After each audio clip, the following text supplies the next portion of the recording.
আসসালামু আলাইকুম ওয়া রাহমাতুল্লাহ। এই রিক্সা যাবে? জি যাব। আরে নীল, তুই? আমি? ওটা আমার ক্লাসের মেয়ে, নাম রিমা। লেখাপড়া ছেড়ে রিক্সা? ওঠেন। ওরা দুইজন উঠে বসলো, আমি রিক্সা চালাতে লাগলাম। ক্লাসে তো ভালোই ভাব দেখাতি, আমি এটা পারি ওটা পারি, এখন সেসব কোথায় গেল?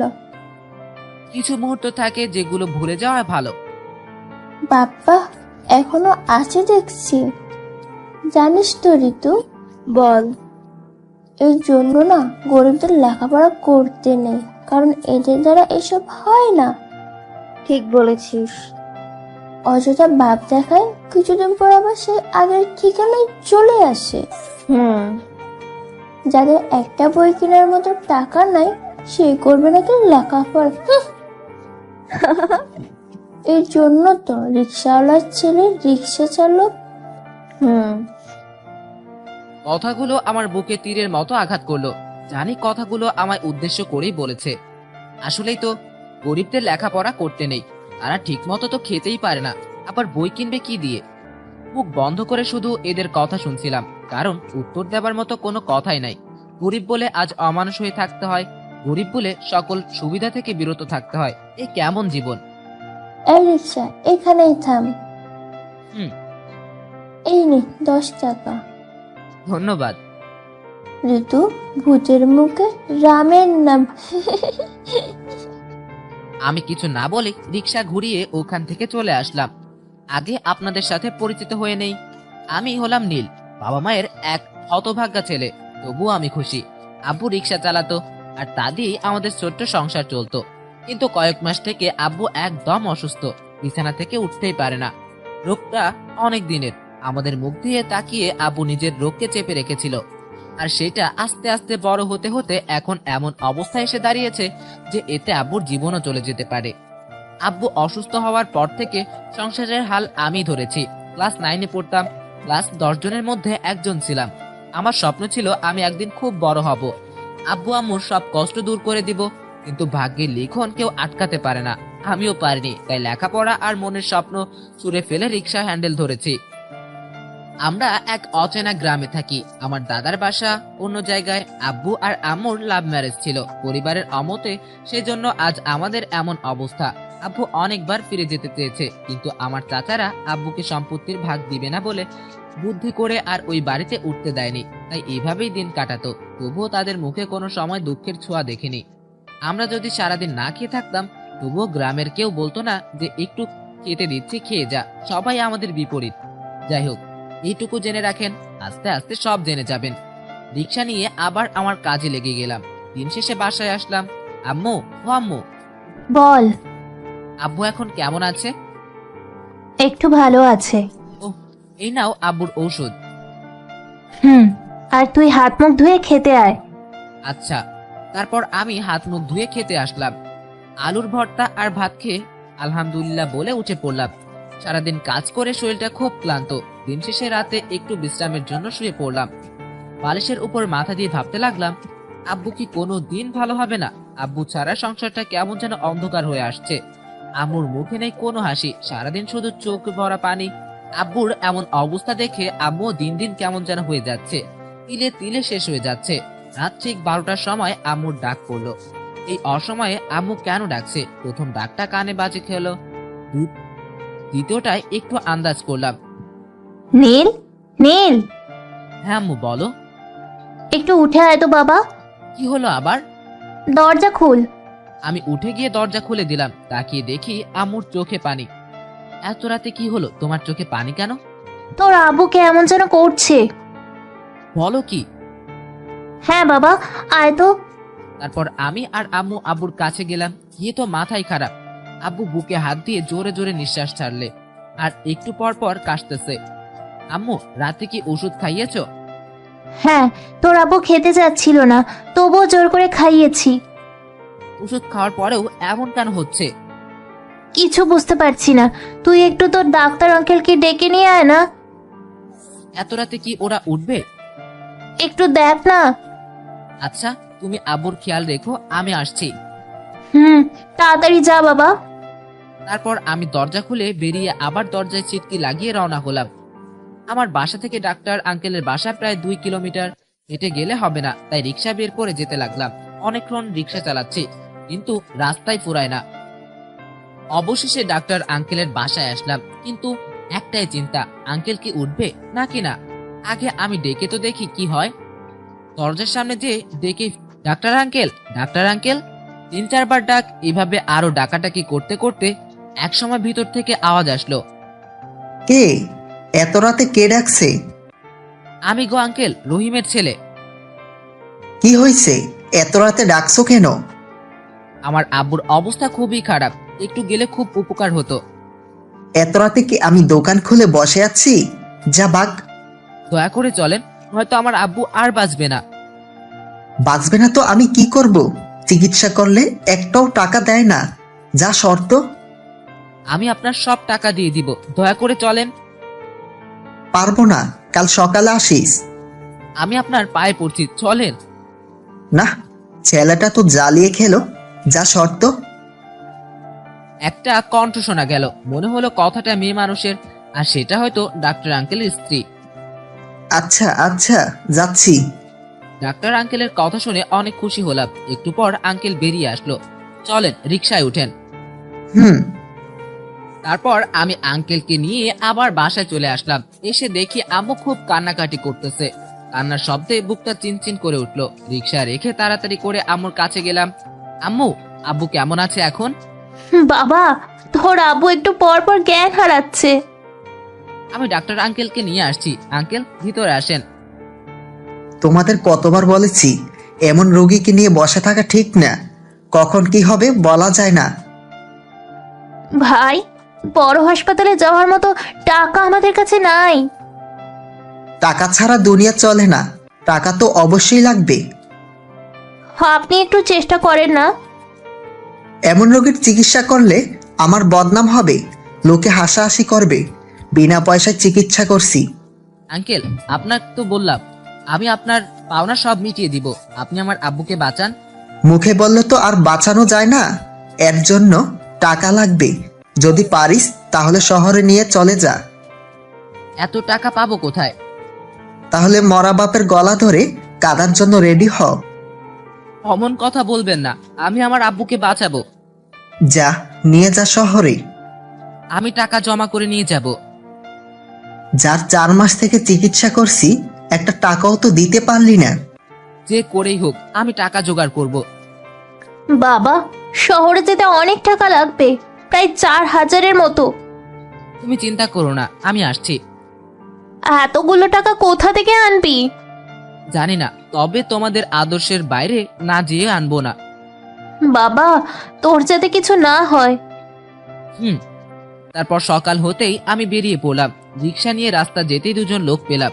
তাদের নিয়ে তাদের গন্তব্যে পৌঁছে দিলাম। বিনিময়ে 10 টাকা পেলাম।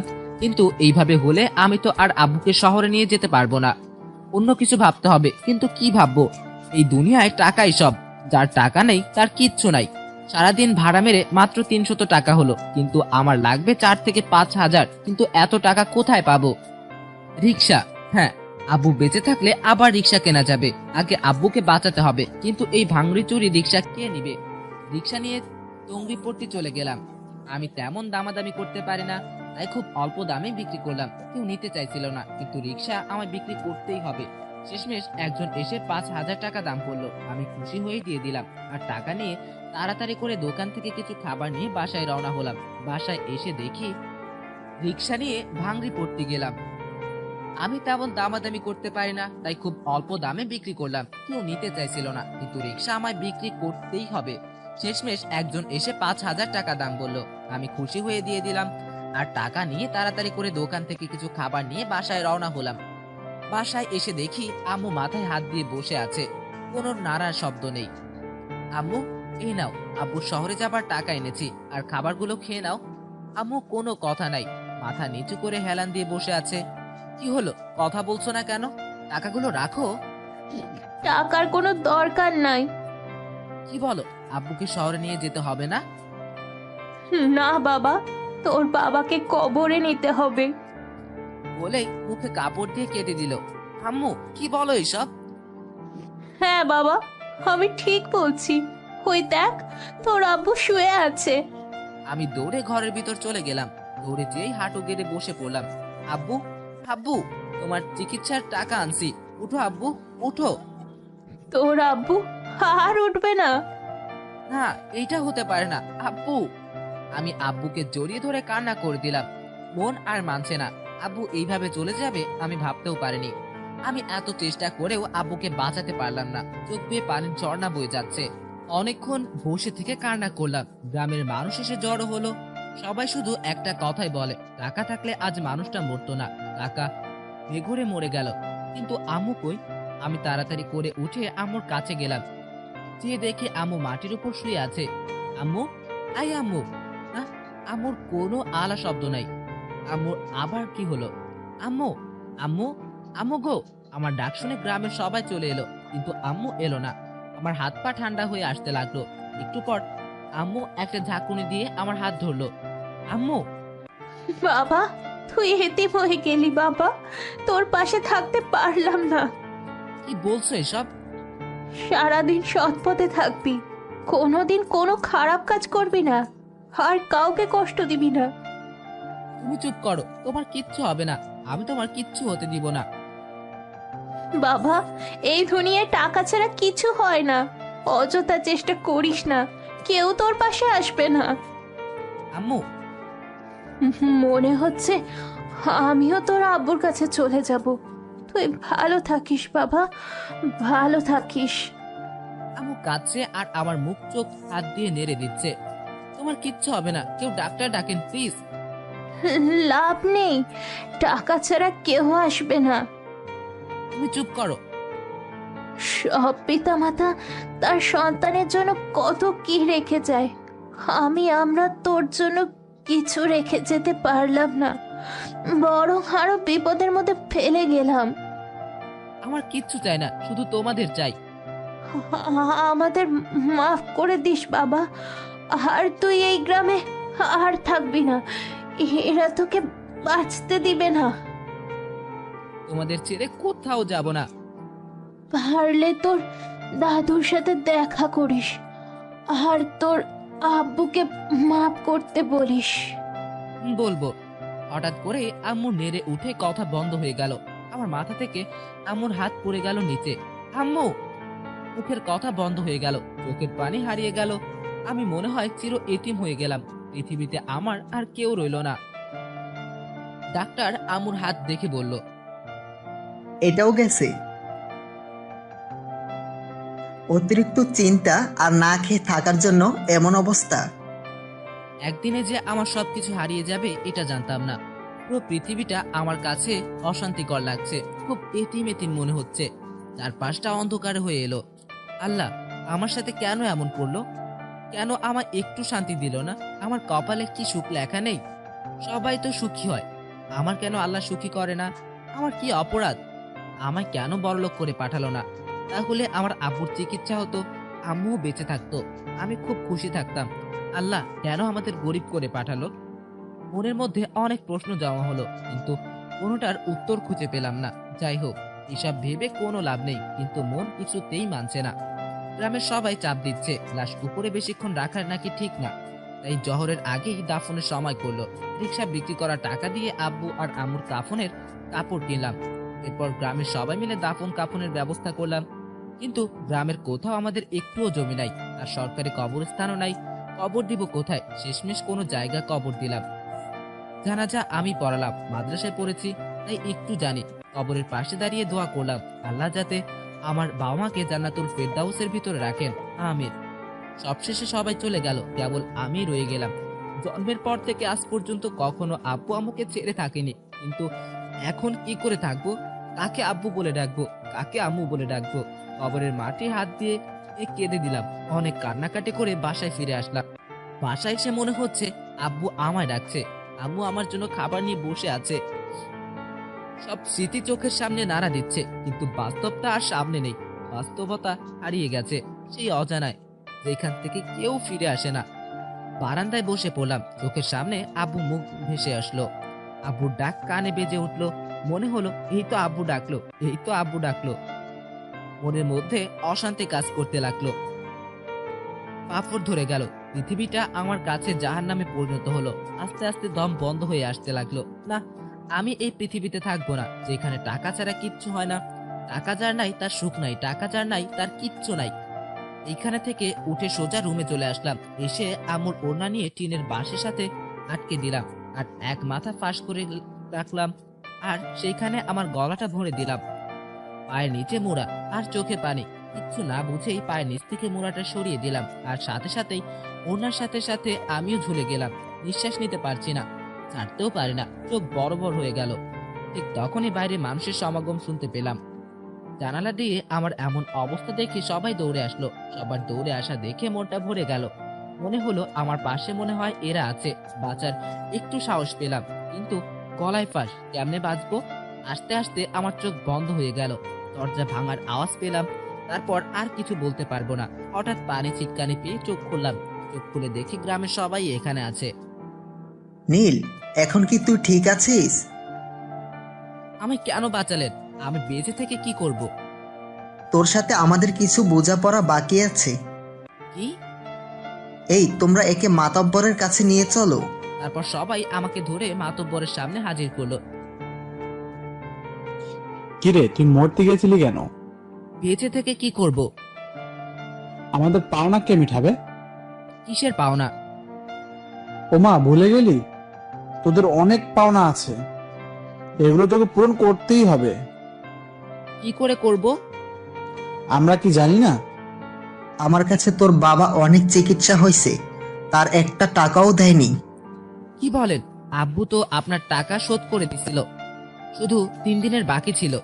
তুই ওসব কি করে বুঝবি? এত ছোট ছেলে, ওসব কি বুঝবি? একটু হলেও আমি বুঝি।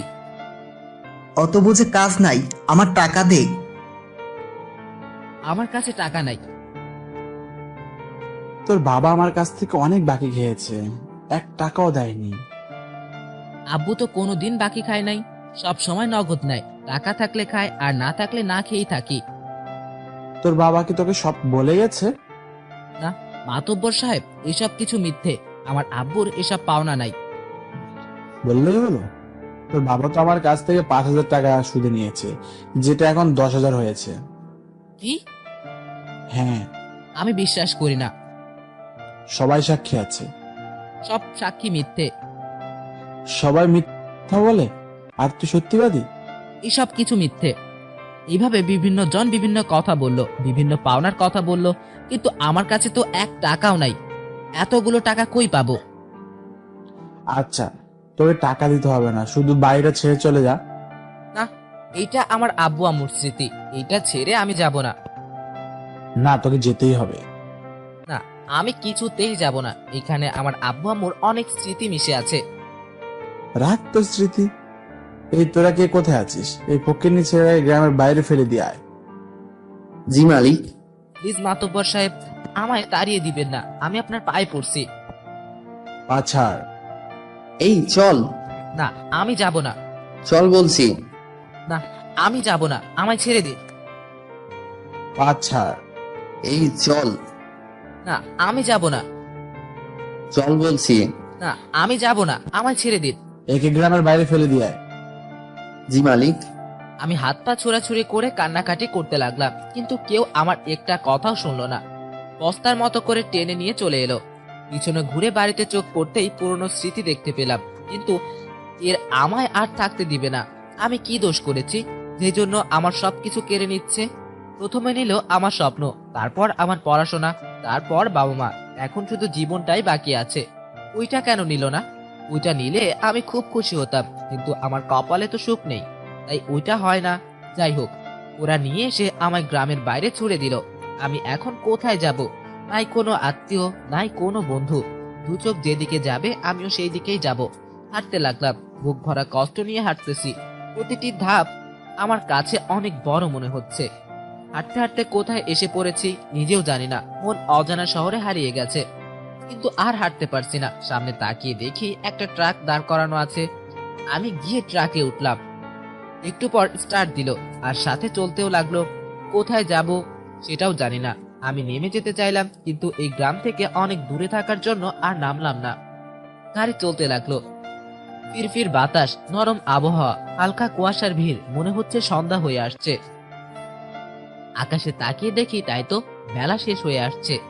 গাড়ি তার নিজ গতিতে চলছে, আমার কোনো নাম গন্ধ নাই। তাতে আমি মোটেও নারাজ হয়নি। আস্তে আস্তে শীতের সন্ধ্যা নেমে আসলো। চারপাশ অন্ধকার হয়ে গেল। বসে থেকে সুন্দর কুয়াশাময় সন্ধ্যা অনুভব করছি আর ভাবছি, কোথায় যাব, কি করব। আমি তো রিক্সা চালানো ছাড়া তেমন কোনো কাজ পারি না। এই জন্য আবু বলতো সব শিখে রাখা ভালো, কখন কোনটা কাজে লাগবে কেউ জানে না। সেই কথা আজ হাড়ে হাড়ে টের পাচ্ছি, কিন্তু কথা বলার মানুষটাও নাই। ভাবতে হঠাৎ ঝাঁকুনি খেলাম, মনে হলো গাড়িটা থামলো। মনে মনে ভাবছি, এইখানে নামবো নাকি নামবো না। আমি ডিসিশন ফাইনাল করার আগেই আবার গাড়ি চলতে লাগলো। চলতেই আছে গাড়ি। একটু একটু ঠান্ডা লাগছে, মনে হয় জ্বর আসছে। হেলান দিয়ে ঘুমিয়ে গেলাম। অনেকক্ষণ পর গাড়ির ঝাঁকুনিতে ঘুম ভাঙলো। তাকিয়ে দেখি চারদিক শুধু আলো আর আলো, কোথাও একটু অন্ধকার নাই। আমার স্বপ্নের মতো মনে হলো। পরে দেখলাম না, এটা বাস্তবেই। এত সুন্দর জায়গাতে আমি থাকবো। যেই ভাবা সেই কাজ, লাফ দিয়ে নেমে পড়লাম, কিন্তু মাথাটা প্রচন্ড ব্যথা, চোখ খুলে থাকতে পারছি না। এসবকে উপেক্ষা করে এগিয়ে যেতে লাগলাম, কিন্তু বেশি দূর যেতে পারলাম না। মাথাটা চক্কর দিল, ওখানেই বসে পড়লাম। এমন সময় পেটের ভিতর ইঁদুর দৌড় দিল। খিদা লাগছে। আমি আর তাকিয়ে না থাকতে পেরে চোখ বন্ধ করে নিলাম। কি হচ্ছে সব শুনতে পাচ্ছি, কিন্তু মাথায় কাজ করে না। হঠাৎ একটা লোক এসে আমার সামনে বসে বলল, ভাই, আপনি কে? আমার কথা বলার শক্তি নাই। এই যে হ্যালো, দেখি আপনার শরীরে এত জ্বর কেন? এক্ষুনি হাসপাতালে নিতে হবে। চলেন চলেন। তারপর সে একটা গাড়ি ডেকে আমায় উঠিয়ে নিয়ে গাড়িতে করে হাসপাতালে আনলো। আমার মনে হচ্ছে এটা হাসপাতাল, কিন্তু আমি তো কোনোদিন বড় হাসপাতাল দেখিনি, শুধু নামই শুনেছি। তাই আন্দাজ করলাম, কিন্তু কি হবে কে জানে। হঠাৎ চোখে মুখে পানির ঝিটকানিতে চোখ খুললাম। কি আমার মাথা ব্যথা একটু কমেছে। চোখ খুলতেই সামনে একটা সুন্দরী পরীকে দেখতে পেলাম। একদম সত্যি পরী। কালো লম্বা চুল, টানা টানা চোখ, দুধে আলতা চেহারা, গলায় দড়ি ঝুলানো। থুকু, দড়ি না, ওই যে ডাক্তাররা যেটা নিয়ে থাকে ওইটা। ঠোঁট দুটে একদম গোলাপের পাপড়ির বিছানো। মনে হচ্ছে এক্ষুনি ভাগ বসাই, কিন্তু আমি এইখানে কেন? এই যে, এভাবে কি দেখেন? আমি কোথায়? আকাশে। হ্যাঁ, আকাশে কেন? কি ঠিক করছি? আকাশেও কি ঘর থাকে? হ্যাঁ, থাকতেই পারে। তা এখন আপনার কেমন লাগছে? ভালো না, আমি নিচে নামবো। না, নামাবো না। না, আমি নামবো। এই যে, চিল্লিও না, তুমি মাটিতেই আছো। তাহলে আপনি যে বললেন আমি মিছা বলছি? এত সুন্দর মেয়ে আবার মিছা বলে? কেন, সুন্দরী বলে কি মিছা বলতে পারি না? হ্যাঁ পারো, না পারার কি আছে। বাই দ্য ওয়ে, আমি তিশা। আমি রকি। আচ্ছা, আজ তাহলে আসি, অন্যদিন কথা হবে। আচ্ছা। তিশা চলে গেল। উফ, দিল ধড়ক রাহা হে, क्या करूं? মেয়েটা আসলেই খুব সুন্দর। যে কোনো ছেলে একে দেখে ক্রাশ খাবে। আমিও খাইছি। জীবনের প্রথম কাউকে দেখে ক্রাশ খেলাম। একে পেলে তো আমার জীবন ধন্য। আই লেবু। নিজে নিজেই পাগলের মতো বকতেছি আর হাসতেছি। শুনেছি প্রেমে পড়লে নাকি একা একাই হাসে। তাহলে আমি কি?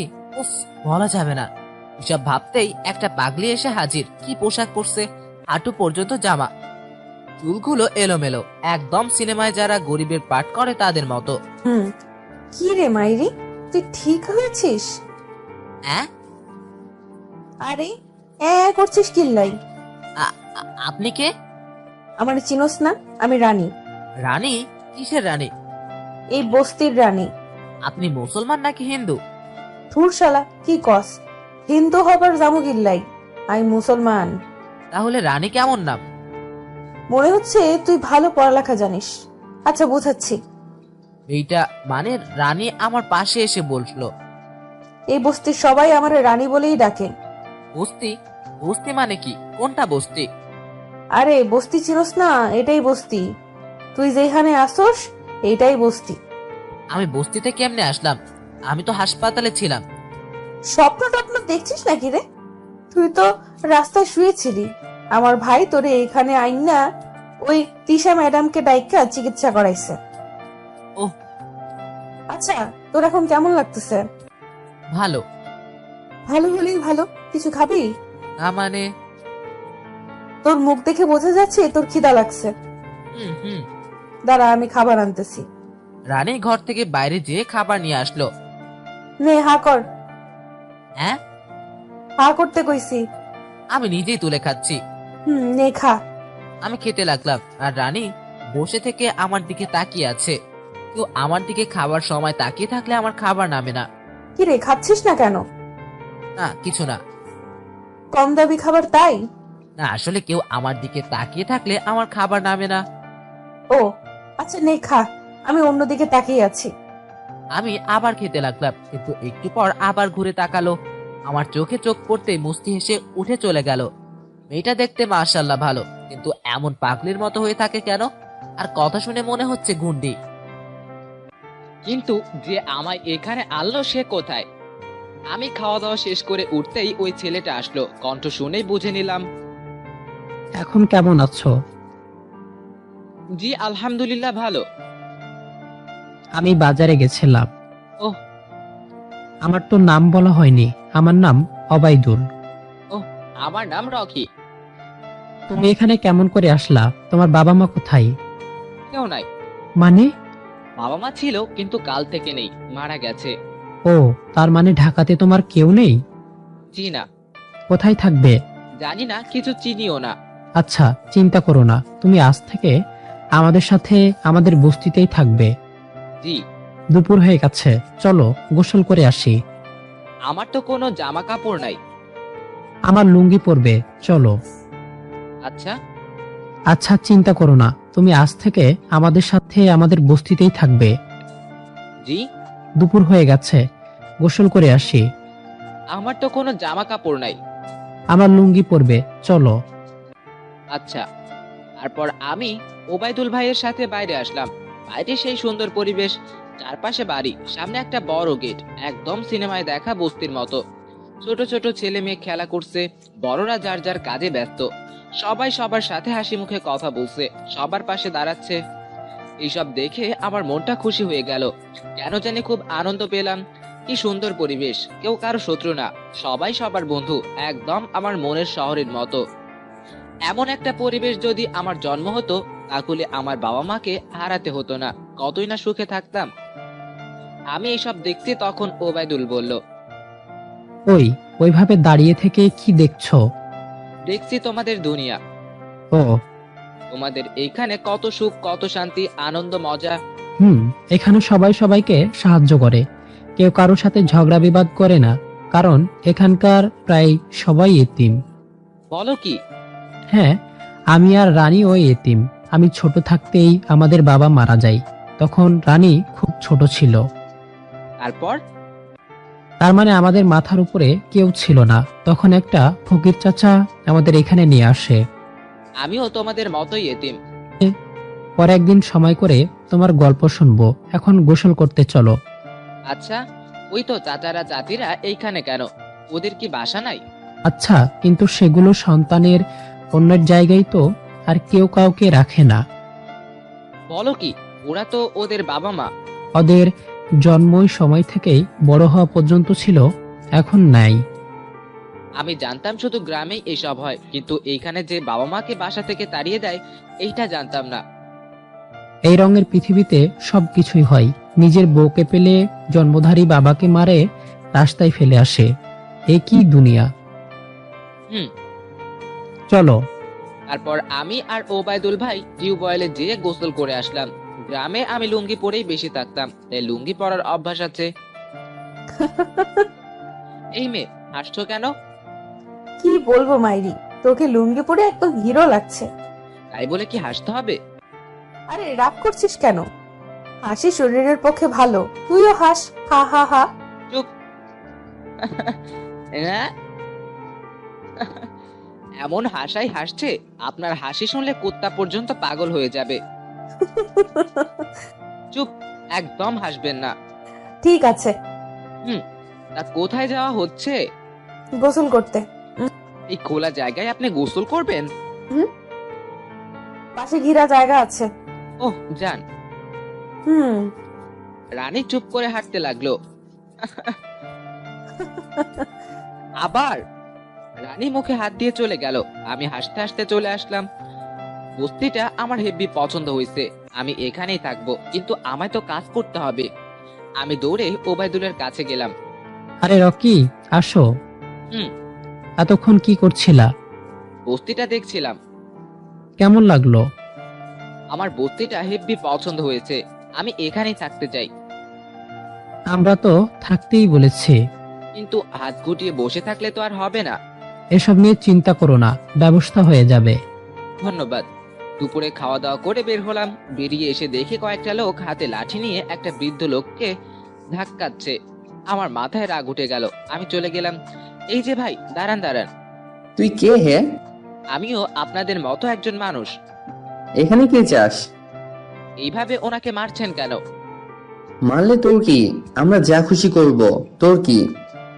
এটা তো আর বগের মল্লুক না যে যা মন চাবে তাই করবেন। আমরা করলে তোর কি বে? একজন মানুষ হয়ে অন্যের বিপদে পাশে দাঁড়ালাম। এই তোরা কি দেখছিস? মার ওকে। মারতে আসতে আমার একটু ভয় করলো। ওরা তিনজন, আমি একা, কিন্তু আমি ন্যায় পথে আর ওরা অন্যায় পথে। সাহস করে মেরে দিলাম। ঘুষি ধপাস করে পড়ে গেল। আমি ভাবতেও পারিনি আমি এইভাবে মারবো। সাহায্য করতে এসে তো স্মার্ট হয়ে গেলাম। মনে আনন্দ আসলো। এরপর শুরু করলাম মারামারি। এক পর্যায়ে আমি খেলাম কিছু মিষ্টি মুন্ডু। তিনজন থাকতে সহজে পেরে উঠছিলাম।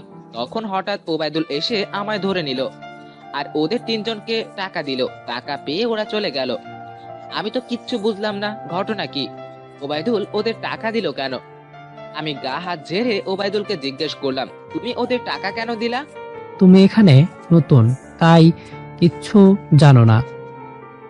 জানালেই জানবো। এই বস্তিতে যেমন সুখ আছে তেমন দুঃখও আছে। থাকবেই তো, সুখ যেখানে দুঃখ সেখানে, কিন্তু কিসের দুঃখ? আর ওরা কারা? এখানে রানা নামে একটা মাস্তান থাকে। সে এই বস্তি দখল করে আছে। প্রতিদিন চাঁদা নিতে আসে। আমরা সারাদিন রিক্সা চালাই, এতে চাঁদা আর ঘর ভাড়া দিতেই শেষ হয়ে যায়। কোনোদিন পারিও না। আর দিতে না পারলে আর লোকেরা এসে ভাঙচুর করে, মারামারি করে। তো এর একটা ব্যবস্থা করবে? কি ব্যবস্থা করব? রানার কথার বিপরীত যাবার মতো কারো সাহস নাই। মনের শক্তি আসল শক্তি। তোমাদের রক্ত ঘামানোর টাকা ওদের কেন দিতে যাবে? যাই ওর বিরুদ্ধে, তার লাশ ফিরে আসবে। সবাই একসাথে মিলে ওর বিরুদ্ধে দাঁড়াও। কারো তেমন সাহস নাই। একবার যখন মাথা দিয়ে ফেলেছি তখন এর একটা কিছু করতেই হবে। কি করবে তুমি? রানা যদি জানতে পারে তুমি ওর লোককে মেরেছো, তাহলে তোমায় আর বাঁচতে দিবে না। আচ্ছা, ওসব বাদ দাও। তোমায় এখন লুকিয়ে থাকতে হবে। কেন? আমি কেন লুকাবো? ওরা তোমায় মেরে ফেলবে। ভাইয়া তুই চুপ করতো। আমরা থাকতে ওর কিচ্ছু হবে না। কি করবে তুমি? রানা যদি জানতে পারে তুমি আর লোকদের মেরেছো, তাহলে তোমায় আর বাঁচতে দিবে না। আচ্ছা, ওইসব বাদ দাও। তোমায় এখন লুকিয়ে থাকতে হবে।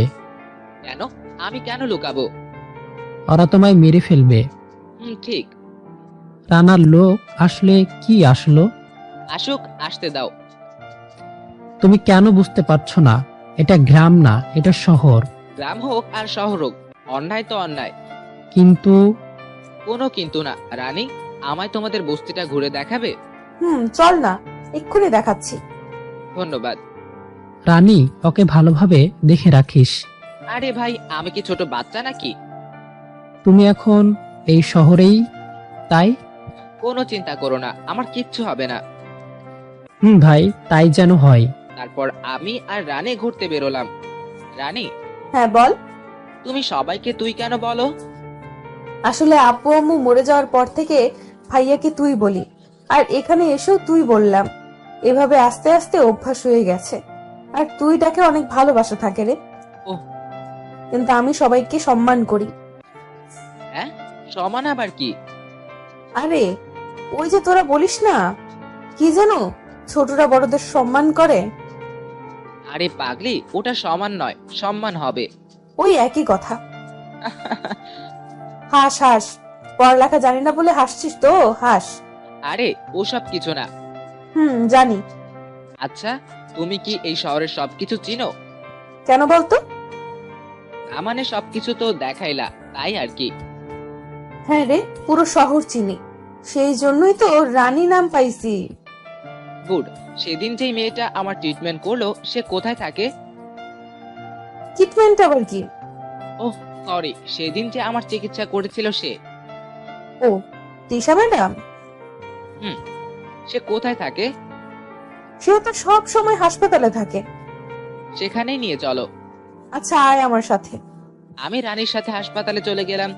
গিয়ে দেখি আমার ক্লাস বসে থেকে লেখালেখি করতেছে। পরীক্ষা দিলে নিশ্চয়ই পাশ করবেন। আরে রকি, হাই ম্যাডাম। হাই।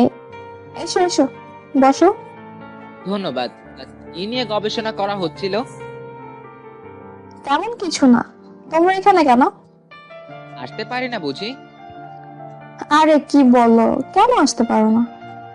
আপনাকে দেখতে আসলাম। আরো ভালো। তোমার শরীর এখন কেমন আছে? খুব ভালো। তারপর আমি আর তিশা গল্প করতে লাগলাম, আর রানী একটু দূরে একা বসে আছে। অনেকক্ষণ বসে থেকে গল্প করলাম। আজ আমার একটু বাসায় যেতে হবে। ওকে। ঈশা চলে গেল। আমি আর রানী আবার বস্তির দিকে রওনা হলাম। রাস্তায় আমাদের কারা যেন আটকালো। রকি, কি? এরা কারা? এভাবে পথ কেন আটকালো? আমিও তো বুঝতে পারছি না। নিশ্চয়ই এরা রানার লোক। ওহ, তাহলে এই ব্যাপার। আজ রানা কাছেই আমি যাব। কি বলছিস? মাথা ঠিক আছে তোর? এদের হাত দিয়েই আমি রানার কাছে যাব। এরাই আমায় নিয়ে যাবে। পাগল হলি? এরা তোকে মারতে আসছে, নিয়ে যেতে নয়। মারার হলে এতক্ষণ মেরে দিত, এইভাবে লাঠি নিয়ে দাঁড়িয়ে থাকতো না।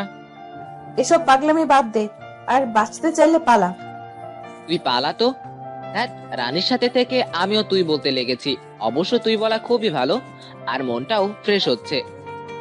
ওই হারামি, কি? কি ভাবছিস? ওরা আসছে। তুই পালা, তোকে তো ধরবে না। তোকে রেখে আমি কেমনে পালাবো? এমন সময় মাথার উপর বাড়ি পড়লো। বাড়িটা অনেক জোরে লাগছে। আমি মাথা ধরে বসে পড়লাম। রকি, এরপর আর কিচ্ছু মনে নাই। হঠাৎ চোখে পানির ঝাপসা পড়তেই বাস্তবে ফিরে আসলাম। চোখ খুলে দেখি সামনে কিচ্ছু নেই। পাশে তাকিয়ে দেখি রানী অজ্ঞান হয়ে আছে, আর আমাদের দুজনেরই হাত পা দুইটা চেয়ারে বাঁধা আছে। রানী, রানী, এই রানী। কয়েকবার ডাকাতে রানী হুঁশে আসলো। হুম তুই ঠিক আছিস তো? হুম ভালো করে তাকিয়ে দেখি আমরা একটা বড় ঘরে বন্দী আছি। আমার হাত পা চেয়ারে বাঁধা, আর রানীর হাত পাও চেয়ারে বাঁধা। আমাদের এখানে কে আনলো? রানার লোকেরা। তোকে আমি বাঁচাতে পারলাম না রে। আরে কি বলিস? আমাদের জন্য তোর আজ এই অবস্থা। চুপ, বেশি কথা বলিস না, কেউ শুনে ফেলবে। তোকে নিয়ে বাইরে আসাটাই আমার ভুল। চুপ কর। শোন, এইসব কিচ্ছু হবে না, মাথা ঠান্ডা রেখে কাজ করতে হবে। কি করবি? তোকে এখন ওরা মেরে ফেলবে। কান্না থামা। হুম আমি লাফিয়ে লাফিয়ে রানীর পিছনে যাবার চেষ্টা করছি। কি করছিস? চুপ থাক। হুম আমি চেয়ারে সব অনেক কষ্টে লাফিয়ে রানীর পিছনে গেলাম। আমার দুই হাত জোর করে একসাথে বাঁধা ছিল। সেই সুবিধার্থে দুই হাত দিয়ে রানীর বাঁধন খুলে দিলাম। নে, এবার পায়টা খুলে নে। তোর তো ভালোই বুদ্ধি। বাজে কথা বাদ দে, কেউ আসার আগেই আমায় খুলে দে। দাঁড়া মাইরি। রাখ তোর মায়েরি। তারপর রানী পায়ের বাঁধন খুলে আমার হাত পায়ের বাঁধন খুলে দিল। তুই এখানে হাত পায়ে দড়ি দিয়ে বসে থাক। কেন? যা বলছে তাই কর। ইস, হায় রে ইংরেজির ম্যাডাম। বস তাড়াতাড়ি। তুই কই যাবি? রানীকে ওইভাবে আগের মতো করে বসিয়ে আমি পাশে লুকিয়ে পড়লাম। একটু পরেই দুজন লোক আসলো। এসে আমায় দেখতে না পেয়ে একটু অবাক হলো। আমি পাশ থেকে সব দেখছিলাম। ভাগ্যক্রমে একটা ছোট রড হাতে আসলো। সেটা নিয়ে সামনে এসে আচ্ছা মতো মাথায় বাড়ি দিলাম। ওর আওয়াজ শুনে আরো একজন আসলো। এইভাবে মারতে মারতে তিনজনের সাথে মারামারি করলাম। মাঝে মধ্যে আমাকে ওরা মেরেছে। তখন রানী উঠে ওদের রড দিয়ে বাড়িয়েছে। শেষ পর্যন্ত রানার কাছে পৌঁছালাম, আর রানাকে দেখে তো আমার হুঁশ উড়ে গেল। এই কাকে দেখছি আমি? হা হয়ে তাকিয়ে রইলাম। জানি তুই। রকি, তুই? তুই এখানে কি করছিস? আমারও তো একই প্রশ্ন। রানাকে? এ তো জনি। কি? রনির কথা শুনে তো আমি একদম অবাক হলাম। এ কি বলে রানী? আমি যেন আকাশ থেকে পড়লো। কিচ্ছু বিশ্বাস হচ্ছে না। তার মানে জনি তুই? হ্যাঁ, আমি জনি। আমি রানা। আমার কিচ্ছু বিশ্বাস হচ্ছে না, তুই এত নিচে নামতে পারলি? তার মানে জনি তুই? হ্যাঁ, আমি জনি। আমি রানা। আমার কিচ্ছু বিশ্বাস হচ্ছে না, তুই এত নিচে নামতে পারলি? বিশ্বাস না করলে এটাই বাস্তব। তুই একটা গুন্ডা হবি এইটা আমি কখনোই ভাবিনি। গ্রামের লোকেরা তোকে তাড়িয়ে দিয়ে অনেক ভালো কাজ করছে। রকি, তুই এটা বলছিস? এইটা তো খুব কম হলো, তোদের মতো মানুষের জন্য আরো অনেক কিছু বলা উচিত। তুই আমার ভুল করছিস। তোদের মতো মানুষকে আমার খুব ভালো করেই চেনা আছে। যারা গরিবের মুখের ভাত কেড়ে খায় তারা কুকুরের চেয়েও বেশি নিকৃষ্ট। এতদিন যা করেছিস তা আমি জানি না, তবে তবে আজকের পর থেকে এই বস্তির দিকে চোখ তুলে তাকালে চোখ তুলে নিব।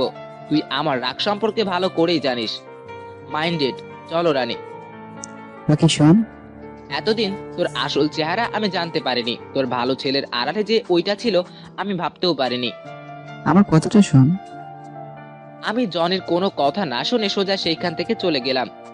রানী আমার পিছনে পিছনে চলে আসলো আর হঠাৎ বলে উঠলো, আমার মাথা ঘুরছে। কেন? তোর আবার কি হলো? সব কিছু মাথার উপর দিয়ে যাচ্ছে। কেন? রানা নাকি জনি, জনি নাকি রানা। উফ, মাথা শেষ। তুই বুঝবি না। ভালো করে বুঝিয়ে বল। আমি আর জনি একই গ্রামে থাকতাম, একই স্কুলে পড়তাম, কিন্তু ও আমার 2-3 বছরের বড় ছিল। আমাদের খুব ভালো বন্ধুত্ব ছিল। ও যেখানে যেত আমিও সেখানেই যেতাম, ও যা করতো আমিও তাই করতাম। তারপর কি হলো? জনি নিপা নামের এক মেয়েকে ভালোবাসতো, নিপাও জনিকে ভালোবাসতো। আর নিপা হচ্ছে আমাদের গ্রামের মাতব্বরের বড় মেয়ে। তাদের দুজনের প্রেম মাতব্বর কখনো মেনে নিতে চায়নি। এইটা নিয়ে জনি আর মাতব্বরের মধ্যে অনেক কথা কাটাকাটি হতো, ঝগড়া হতো। তারপর মাতব্বর তার মেয়ের বিয়ে ঠিক করে। তখন জনি মাতব্বরের বাসায় হাজির হয় আর বলে আসে ওর সাথে নিপার বিয়ে না দিলে নাকি জনি সবাইকে মেরে ফেলবে, ও সুখী না হতে পারলে নাকি অন্য কাউকেও সুখী হতে দিবে না। তারপর আমার কয়েকজন পাঠক আছে যারা এমন নেক্সট করে, তুইও করছিস, তাই ওদের সাথে তোর বিয়ে দিব। পরে দিস, আগে বল। জনের কথায় মাতব্বর কান্না দিয়েই মেয়ের বিয়ের আয়োজন করে। খুব বড় বাড়িতে বিয়ে হচ্ছিল, আমরাও উপস্থিত ছিলাম। একটু পর রুম থেকে চিৎকার আওয়াজ আসলো। আমরা সবাই পাশের রুমে গেলাম, আর যে সবার চোখ কপালে উঠে গেল। কেন, কি দেখলে ওখানে? আমরা সবাই গিয়ে দেখি নিপা মাটিতে পড়ে আছে, পেট থেকে গলগল করে রক্ত বের হচ্ছে, আর হাতে চাকু নিয়ে পাশে পাথরের মতো দাঁড়িয়ে আছে জনি। বলিস কি, নিজের প্রেমিকাকে মেরে দিল? আমিও প্রথমে বিশ্বাস করিনি, কিন্তু আজ পুরো বিশ্বাস হয়ে গেল। তারপর কি হলো বল। আমি ভয় পাবো বলে আম্মু আমায় জড়িয়ে ধরে। আমি চোখ দিয়ে কিছু না দেখলেও কান দিয়ে সব শুনছি। সবাই কান্নাকাটি শুরু করে দিল। মাতব্বর সাহেব দৌড়ে এসে নিপাকে জড়িয়ে কান্না করতে লাগলো, আর নিপার আম্মু অজ্ঞান হয়ে গেল। কিন্তু আমার একটা বিষয় খটকা লাগছিল। কি? জনি সব কাজ বাম হাতে করত, কিন্তু তখন ছোরাটা জনের ডান হাতে ছিল। তাই তো, তারপর কি হলো? আমার খটকাই রয়ে গেল। পুলিশ এসে জনিকে ধরে নিয়ে গেল। বিচার শেষে সারা জীবন সশ্রম কারাদণ্ড হতো। কিন্তু এইটা জনির বাবা মা মানতে পারলো না, তাই তারা অনেক কষ্টে টাকা জমা করে জনিকে ছাড়িয়ে আনে। আর গ্রামের কেউ তাকে মেনে নেয়নি, খুনির অপবাদ দিয়ে গ্রাম থেকে তাড়িয়ে দেয়। জনি চলে আসার পর ওর বাবা মা অনেক অসুস্থ হয়ে পড়ে, আর তারা মারাও যায়। ও, জনি এত নিচে নামতে পারলো? যে নিজের ভালোবাসার মানুষকে খুন করে সে কোনোদিনও মানুষ হতে পারে না। এমনও তো হতে পারে, তোরা যা জানিস সেটা ভুল। ইম্পসিবল। আগে ভাবতাম ভুল, কিন্তু ওর যে আরো একটা জঘন্য পরিচয় ছিল এইটা জানতাম না। চল বাসায়। শোন, বল। গ্রামের কাউকে এইসব কিছু বলবি না, বলবি আমরা বুঝিয়ে বলেছি। আর রানা বুঝে গেছে। কফে তো রক্ত, এদিকে আয়, আমি মুছে দিই। তারপর আমি রানীর কাছে যেয়ে চাপিয়েছিলাম। তখন রানী ওর জামা ছেড়ে আমার কপাল মুছে দিচ্ছিল। আমি চোখ খুলতেই রানীর কোমরে চোখ পড়ে, সাথে সাথে আবার চোখ বন্ধ করে নেই। বুকের ভিতরে ধকাস করে উঠলো। বাপরে বাপ, মনে হচ্ছে আমি বাঘ দেখলাম। এই তুই এইগুলো কি জামা পরিস? হ্যাঁ, জামা তো নয়, ছেলেদের গেঞ্জি শার্ট। এইসব কি? হ্যাঁ, তুই মেয়ে, তাই মেয়ের মতো হয়ে থাকবি। এইসব আমার একদম ভালো লাগে না। তোকে দেখতে একদম টোকাই লাগে। ইরে, মুছে দিচ্ছিস নাকি ঘুমাচ্ছিস? তবুও রানীর কোনো শব্দ নাই। আমি এবার ওর হাত বাড়ি মেরে বললাম, এই কই গেলি? আ হ্যাঁ, না করে জামাটা নিচে নামা কুত্তি।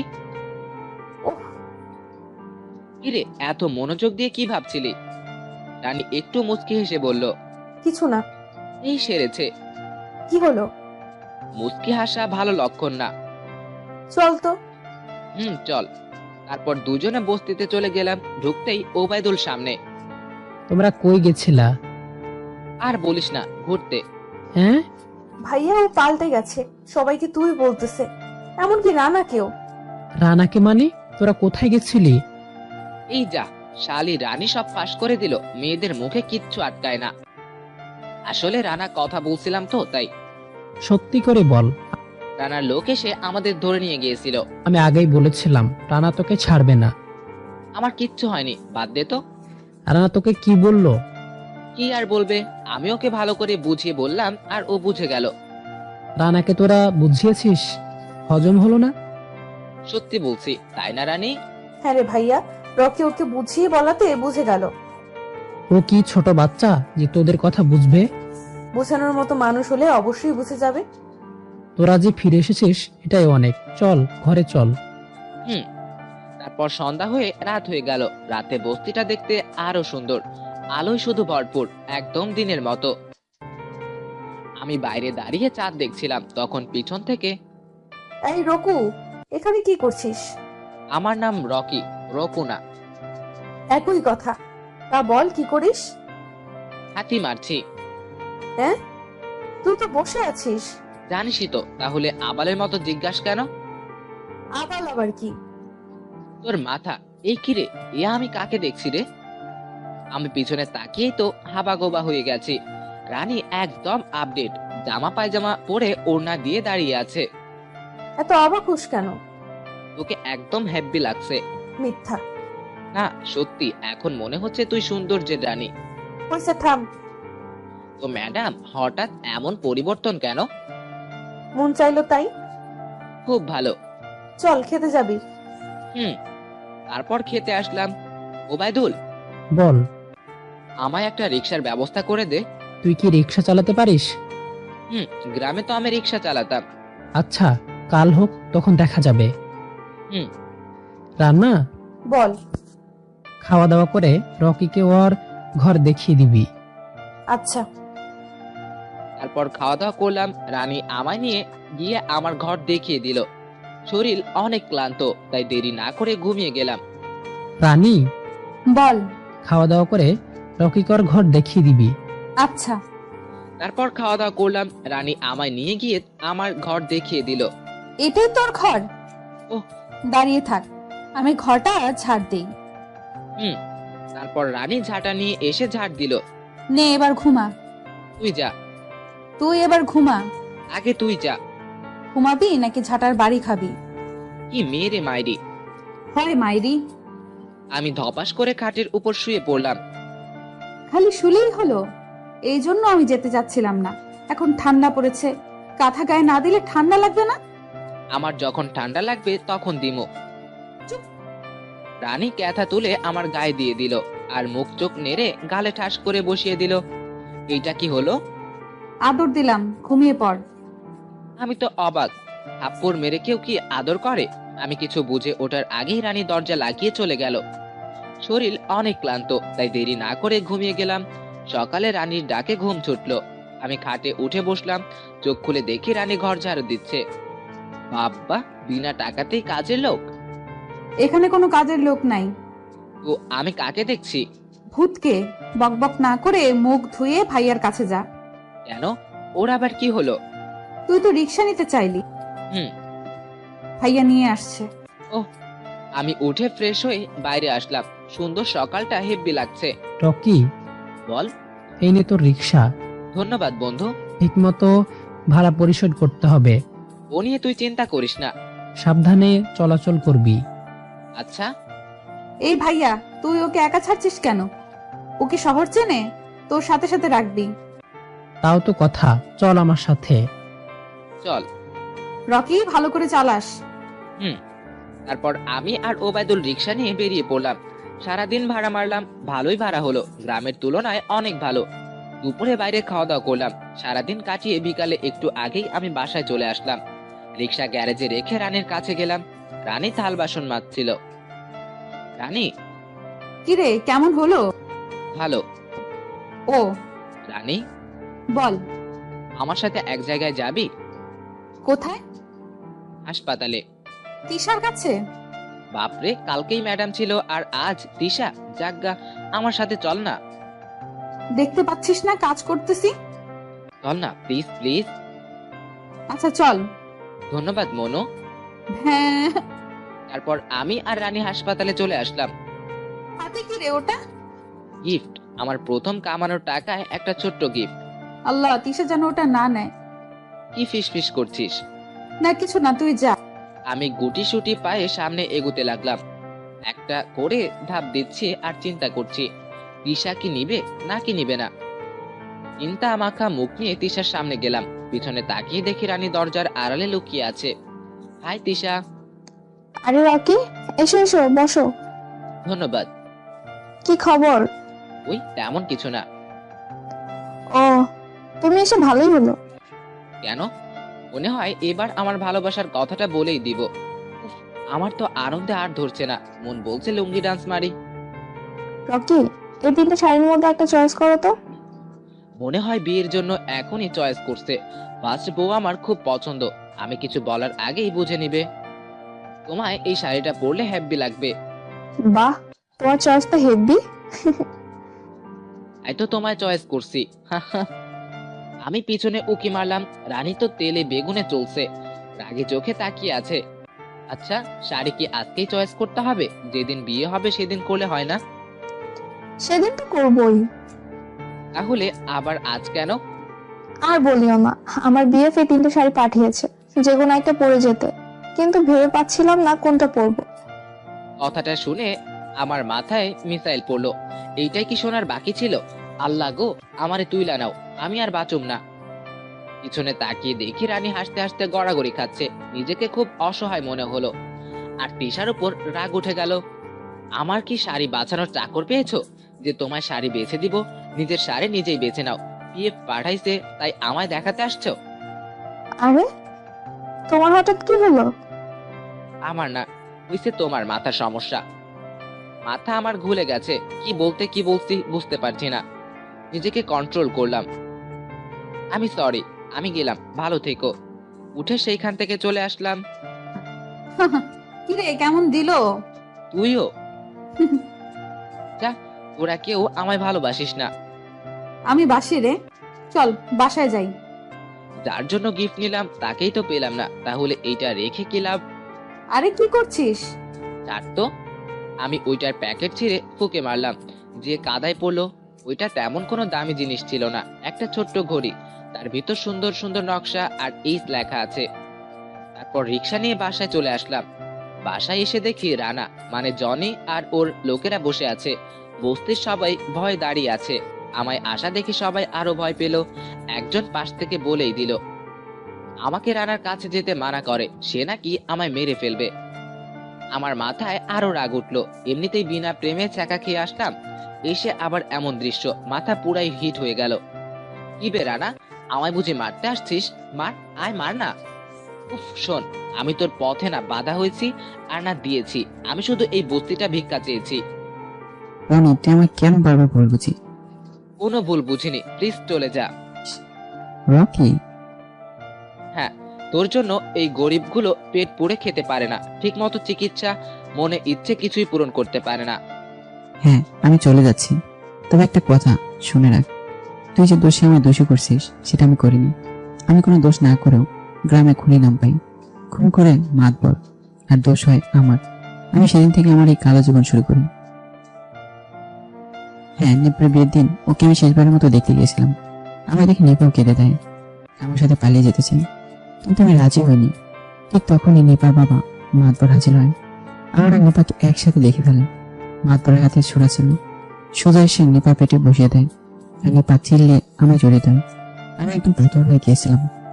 মাতবর ছুরিটা আমার ডান হাতে গজিয়ে দিয়ে জানালাতে পালায়। নেপা ধপাস করে নিচে পড়ে যায়। আর তখনই তুই এসে হাজির হোস। শোন, এইসব নাটকের কাহিনী শুনিয়ে লাভ নেই। নিজের বাবা কখনো কি তার মেয়েকে খুন করতে পারে? নেপা মাতবরের নিজের মেয়ে ছিল না, নিপার বাবা আমাকে মাতবর খুন করেছে। নিপার বাবার অনেক সম্পত্তি ছিল, সেই জন্য ওদের খুন করে। কিন্তু পরিবারের সবাইকে খুন করলে মাতবর সম্পত্তি পেত না, সেটা সরকারের আওতায় চলে আসতো। তাই নিপাকে বাঁচিয়ে রাখি। বিয়ের বয়স হওয়ার আগে সম্পত্তি মাতবরের নামে লিখে নিতে পারবে না, তাই নিজের মেয়ের পরিচয় দিয়ে বড় করে। এটা আমি বিয়ের দিন জানতে পারি, তখনই নিপার কাছে যাই, আর তারপরে এসব। নিপার তো বিয়ে হয়ে যাচ্ছিল, তাহলে কেন মাতুব্বার খুন করলো? আমার ফাঁসানোর জন্য। তোকে কেন ফাঁসাবে? 3টি কারণে। 1, আমি জেনে গিয়েছিলাম নিপা তার মেয়ে না। 2, আমি নিপাকে ভালোবাসি বলে। আর 3 নম্বর কি? নিপার তো বিয়ে হয়ে যাচ্ছিল, তাহলে কেন মাতুব্বর খুন করলো? আমার ফাঁসানোর জন্য। ওকে কেন ফাঁসাবে? 3টি কারণে। 1, আমি জেনে গিয়েছিলাম নিপা তার মেয়ে না। 2, আমি নিপাকে ভালোবাসি বলে। আর 3 নম্বর কি? নিপার বাবা ডাক্তার আঙ্কেল দুজন মিলে গ্রামের মানুষকে ভেজাল ওষুধ খাইয়ে মারা প্ল্যান করছে, আর এটা আমি জেনে গিয়েছিলাম। কি বললি? হ্যাঁ, গ্রাম ফাঁকা করে ওটা মোটা টাকা বিনিময়ে বিক্রি করতে চেয়েছিল। হয়েছে, তোর অনেক নাটক শুনেছি, এবার এখন এখান থেকে যা। আমার কথা এখন বিশ্বাস করছিস না, কিন্তু একদিন ঠিকই বিশ্বাস হবে। সেদিন হয়তো আর আমি থাকবো না। একজন খুনির কথা আমি কোনো দিন বিশ্বাস করব না। এরপর গ্রাম থেকে যখন আমায় তাড়িয়ে দিল, তখন আমার খুব রাগ হয়। এই পৃথিবীতে ভালো মানুষের জায়গা নেই, সেজন্য এখানে এসে একজনের হাত ধরে বাঁচতে চেয়েছিলাম, আর সেও আমায় এই পথে ঠেলে দেয়। তুই এইখান থেকে যাবি? যাচ্ছি, ভালো থাকিস বন্ধু, আল্লাহ হাফিজ। তারপর রানা চলে গেল। আমি মুখ ফিরিয়ে দিলাম, তাকিয়ে দেখি বস্তির সবাই আমার দিকে হা করে তাকিয়ে আছে। কি রে, কি হলো এটা? ওই কি হলো? আমরা ভাবছিলাম রানা তোকে আজ মেরেই ফেলবে, কিন্তু কি হলো কিছুই বুঝতে পারলাম না। তুই কি রানাকে চিনিস? কি বলছিস? রকির ছোটবেলার খুব ভালো বন্ধু ছিল। কি? রানী ঠিকই বলছে, আমি আর জনি খুব ভালো বন্ধু ছিলাম, কিন্তু ওর ভালো চেহারার মধ্যে যে একটা অমানুষ রানা লুকিয়ে আছে এইটা জানতাম না। চল ঘরে চল। এই তোমরাও যার যার ঘরে যাও। তারপর যে যার ঘরে চলে গেল। আমি রানী ওবায়দুল ঘরে চলে আসলাম। এই রানী, হ্যাঁ বল। রকির জন্য 1 গ্লাস পানি আনতো। আনতেছি। রানী গ্লাসে করে পানি আনলো, পানি খেলাম, মনটা খুব খারাপ লাগছে। আমার বিশ্বাসটাও ভেঙে চুরমার করে দিল। আমি জনিকে এত বিশ্বাস করতাম, সে কখনো খুন করতে পারে না, কিন্তু আজ সব চোখের সামনেই দেখলাম। রকি বল। চল আমরা ঘুরে আসি, তাহলে তোর মন ভালো হয়ে যাবে। না রে, ভালো লাগে না। চল না, ভালো লাগবে। না, যাবো না। তাহলে একটু হাস। পারবো না। তাহলে আমার সাথে চল।